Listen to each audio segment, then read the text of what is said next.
Hey everyone, it's Tara. Welcome back to my channel, or welcome to my channel if you're new here. Today I'm going to be doing my July wrap-up. I ended up reading 8 books this month, which I'm very proud of. So if you want to see what books I read this month, then just keep watching.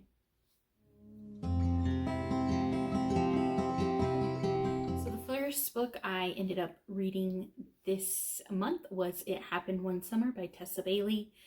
That one actually started in June, but I ended up finishing in July, so I count that one as a July read. And I really enjoyed this one. It is a small town romance. Piper ends up getting into some trouble in the city, and so her stepdad sends her to like a small fishing town where her dad was from. And she ends up meeting Brendan there, and he is a local fisherman in this small town, and they kind of get off on like the wrong foot because he thinks she's just kind of like spoiled rich girl, but he soon realizes that there's like more to her, and they ultimately end up, potentially falling in love. So it's kind of like an opposites attract to Grumpy Sunshine sort of deal. There is obviously talk of death of a loved one, so if that affects you, maybe not check it out. But I ended up enjoying it. I gave it a 4-star, and I thought it was really good. Good summer read. The next one I ended up also starting at the end of June, but finishing in July. It was an audiobook, and it was Harbor Me by Jacqueline Woodson. This one was a beautiful book.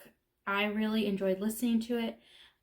Because it has different voices for the different characters, and they're all children characters.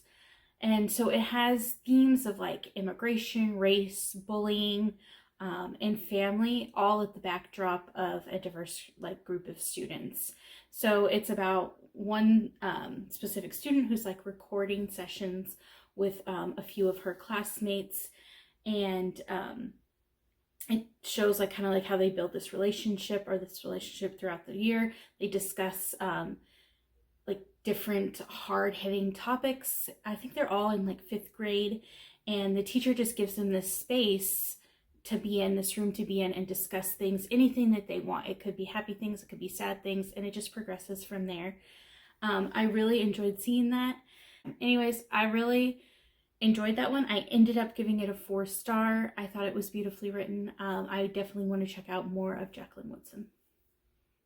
So the third one I ended up reading for the month is actually Right Where I Want You by Jessica Hawkins. This was on my Kindle library, and so I read it through like ebook. And so it's a good enemies to lovers workplace romance. I really enjoyed it. So Georgina is hired on as like a consultant at like Sebastian's work to kind of like save face. They have to help clean, or she has to help clean up the magazine's image and like kind of bring in a new readership because they're not doing well. They've gotten some bad publicity, and so she is brought in to kind of help that. And they, her and Sebastian kind of have to work closely together to do that. When Georgina comes to help, she is like his enemy in that sense. There is also, if you like steamy romances, there is some steam in this book as well. So I really enjoyed like their banter back and forth. I thought that was great. I love good banter in a book. And I really loved Georgina has a dog, and there is like a whole like scene or part of the book that has this dog in it, and I thought that was really sweet. So I just thought this was a good enemies to lovers workplace romance, and if you like enemies to lovers like I do, you should definitely check it out. So the fourth one I read this month, I read via audiobook, and it was Still King by Devney Perry.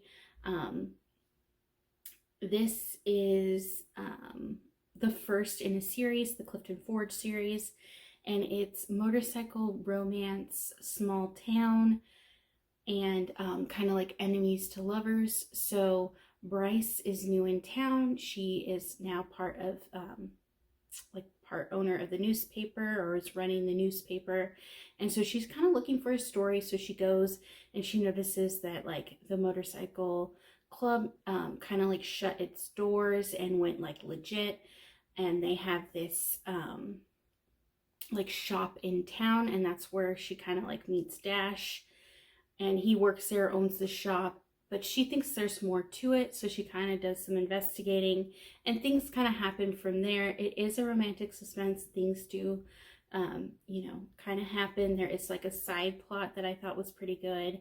I did enjoy it. I did enjoy the main characters. I liked their banter. I liked the suspense. I ended up giving it a 4 stars. I did ultimately enjoy it. So the 5th one I ended up reading this month is Allegedly by Tiffany D. Jackson. And this one is about a girl, a young girl who is accused of murdering a infant. And it's it's intriguing because the whole story is like, allegedly, did she do this? And she is put in jail for the crime. She is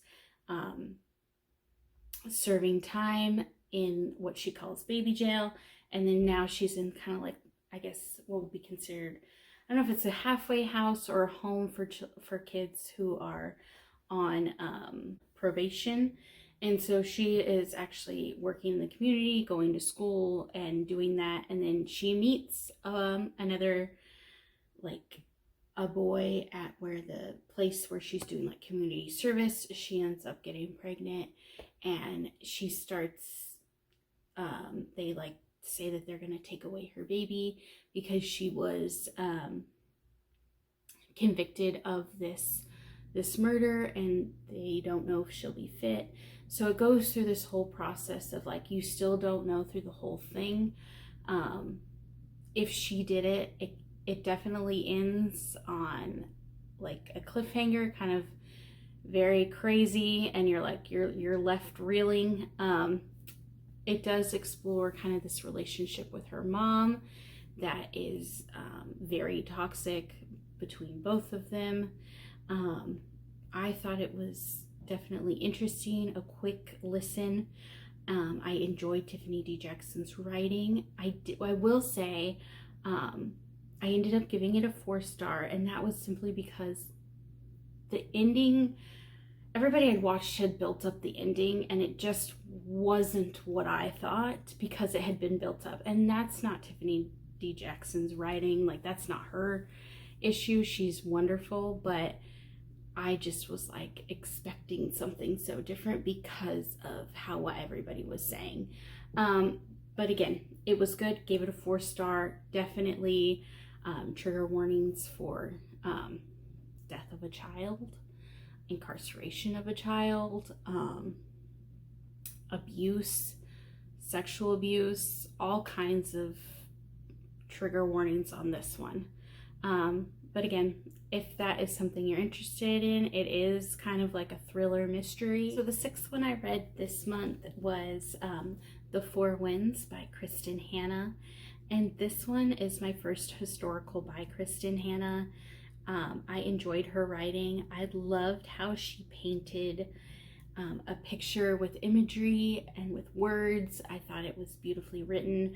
I could like sympathize with the characters and their hardships of like, you really got a clear picture of like the starvation, the exhaustion, the sickness, and the fear that was happening during this time. Let me go back, sorry, I forgot to tell you. The Four Winds is about a mother and her family, and she has to take them from Texas to California during the Great Depression and the Dust Bowl. So it definitely discusses like hardships during that time. I did enjoy the themes of motherhood and family in this book. I loved the character development of Elsa, who is the mother, and Loretta, who is the daughter. I enjoyed seeing their own growth and development through the book. I enjoyed seeing their relationship change and grow through the book. I just thought this was beautifully written. I ended up giving it a 5 stars. I really enjoyed it. It was a wonderful historical fiction. You should check it out if you haven't yet. It is a wonderful read. So number 7 that I read this month was Seatmate by Cara Bastone. This one was a free Audible. It was free on my Audible, and so this one is about Gwen and Sam, and they are seatmates on a bus going from Boston to New York City.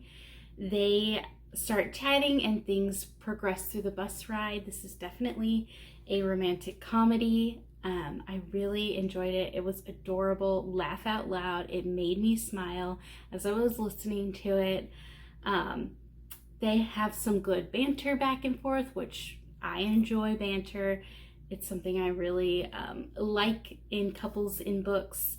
And I really enjoyed the audiobook production. You have some good side characters. You got the background noises that you can hear as you're listening to it that really immerses you in the book.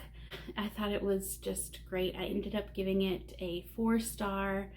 I thought it was, they were adorable together, and I really enjoyed everything about this book. And I will say Sam is definitely a cinnamon roll hero, so if you like cinnamon roll heroes, Sam is your man. And number 8, last but not least, is Real by Kennedy Ryan.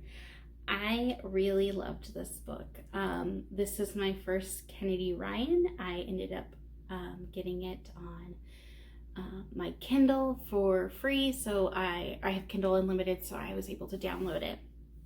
And this is a story between Cannon, and he is the director, and Neva, who is an actress, and they are working on a movie together, and they are definitely attracted to each other, but kind of don't want to give into that attraction because they are working together on this movie, and they really don't want to interfere with that. But one thing leads to another, and they just, can't really stay apart. And this book, I will say, I enjoyed the adult communication and how they acknowledged their relationship once it came out to everybody that they were working with on the movie. I enjoyed the discussion of, or the representation of Neva's lupus. She has lupus in the book. It is something that I learned more about. I didn't know some things, and I ended up actually going back and researching because I thought it was interesting and something I hadn't known. So it has that representation. There are some good steamy times in it, so if you like that, it's in there. I really just loved the adult relationship in this book. You could tell that these two characters were older, older adults, and they were more mature in how they handled their relationship, and I really enjoyed that aspect of the book. I ended up giving it a 5-star. Again, I really enjoyed this one, and I will definitely be reading from Kennedy Ryan's backlist. So those are all the books that I read during the month of July. I definitely had a wonderful reading book. I don't even think I gave any books a 3-star. They were all 4s and 5s this month. Let me know if you've read any of these books or what books you ended up reading this month, and if you enjoyed them or if you didn't enjoy them. Always leave a comment below. Let me know. Like and subscribe if you would like to, and that's just it for me. So you guys have a wonderful day. Bye.